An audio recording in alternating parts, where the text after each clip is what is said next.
दोस्तों आज के वीडियो में हम जानेंगे पदार्थ क्या होता है, विलयन, कोलाइड और निलंबन क्या होते हैं, तत्व क्या होता है, यौगिक किसे कहते हैं, मिश्रण क्या है, यह कितने प्रकार के होते हैं। ये सब साइंस के बहुत ही बेसिक टॉपिक हैं, इसलिए वीडियो को लास्ट तक देखें और आसान भाषा में पढ़ने, चीजों को समझने के लिए चैनल को भी सब्सक्राइब भी कर लीजिए। चलिए जानते हैं पदार्थ क्या होता है। पदार्थ का मतलब होता है वे वस्तुएं या वे चीजें जिनमें द्रव्यमान होता है और जो स्थान घेर सकती है। जैसे हमारे आसपास जितनी भी वस्तुएं दिखाई दे रही है, जैसे पानी, मिट्टी, पत्थर, धातुएं, किताब, लकड़ी, पेड़ पौधे, जीव जंतु इत्यादि सभी पदार्थ ही हैं, क्योंकि इनमें द्रव्यमान है और ये स्थान घेरते हैं। हवा भी द्रव्यमान ही है, क्योंकि हवा में भी भार होता है और वह भी स्थान घेरता है। लेकिन हमारा मन या विचार, हमारे थॉट्स, ये पदार्थ नहीं है, क्योंकि ना तो इनमें द्रव्यमान है और ना ही ये स्थान घेरते हैं। इसी प्रकार प्रकाश, ध्वनि, विद्युत, ऊष्मा आदि भी पदार्थ नहीं है, क्योंकि ये स्थान नहीं घेरते, इनमें द्रव्यमान भी नहीं होता, अर्थात ये ऊर्जा है। हमारा ब्रह्मांड इन्हीं दो चीजों, द्रव्यमान और ऊर्जा से बना है। जो भी वस्तुएं आप देख पा रहे हैं उन सभी में द्रव्यमान है और उनमें ऊर्जा भी निहित है, अर्थात कण कण में ऊर्जा है।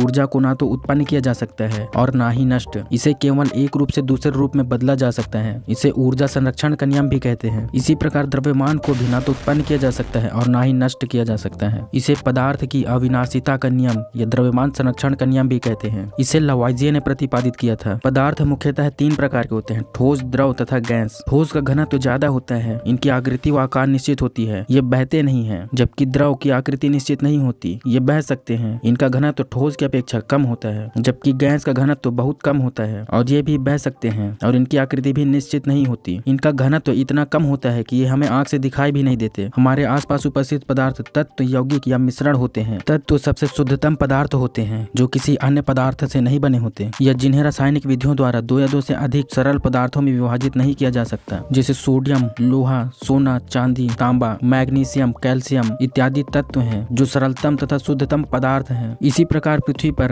अब तक 118 प्रकार के तत्वों की खोज की जा चुकी है, अर्थात 118 प्रकार के तत्व या पदार्थों से ही पृथ्वी में उपस्थित सभी पदार्थ बने हैं। तो जब तत्व एक निश्चित अनुपात में मिलते हैं या रासायनिक संयोजन से नए पदार्थ का निर्माण करते हैं तो इसे यौगिक कहते हैं, अर्थात दो या दो से अधिक तत्व निश्चित अनुपात में मिलकर यौगिक का निर्माण करते हैं। जिसे हाइड्रोजन एक तत्व है जबकि ऑक्सीजन दूसरा तत्व है और ये दोनों आपस में निश्चित अनुपात में संयोजित होकर जल या पानी का निर्माण करते हैं, अर्थात पानी एक यौगिक है जिसे दो सरल तत्वों में तोड़ा जा सकता है। इसी प्रकार ग्लूकोज, नमक, खाने का सोडा इत्यादि यौगिक हैं, क्योंकि ये दो या दो से अधिक तत्वों से बने हैं। लेकिन जब दो या दो से अधिक यौगिकों को अनिश्चित अनुपात में मिला दिया जाए तब इसे मिश्रण कहते हैं। जैसे नमक एक यौगिक है, पानी भी एक यौगिक है। अब यदि नमक और पानी को मिक्स कर दिया जाए या मिला दिया जाए तो यह मिश्रण कहलाएगा। इसी प्रकार हवा भी एक मिश्रण है जिसमें विभिन्न गैस मिले हुए हैं। समुद्र का पानी, सलाद, शरबत इत्यादि भी मिश्रण के उदाहरण हैं, जिनका संगठन जो अनिश्चित अनुपात में अनेक प्रकार के यौगिकों के मिलने से बने हैं। मिश्रण दो प्रकार के होते हैं। पहला होता है समांगी मिश्रण। ऐसे मिश्रण में अवयव पूरी तरह से या समान रूप से मिक्स हो जाते हैं या घुल जाते हैं, इन्हें समांगी मिश्रण कहते हैं। जैसे जब नमक और पानी को मिलाया जाता है तो नमक पानी में समान रूप से घुल जाता है। इसी प्रकार नमक और शक्कर का घोल, हवा इत्यादि समांगी मिश्रण है। जबकि विषमांगी मिश्रण में अवयव के कण समान रूप से नहीं घुलते या अलग अलग दिखाई देते हैं, इन्हें विषमांगी मिश्रण कहते हैं। जैसे जब रेत और पानी को मिलाया जाता है तो रेत के कण पानी में समान रूप से नहीं घुल पाते, इन्हें विषमांगी मिश्रण कहते हैं। चलिए अब जानते हैं विलयन क्या होता है। आप juice, soda water, cold drink इत्यादि का यूज डेली लाइफ में करते ही हैं। ये सब विलयन के ही उदाहरण हैं। विलयन दो भागों से बने होते हैं, विलेय तथा विलायक। विलायक जो दूसरे पदार्थों को घोलते हैं, जैसे पानी, एल्कोहल, बेंजीन, केरोसिन इत्यादि विलायक हैं। जबकि विलेय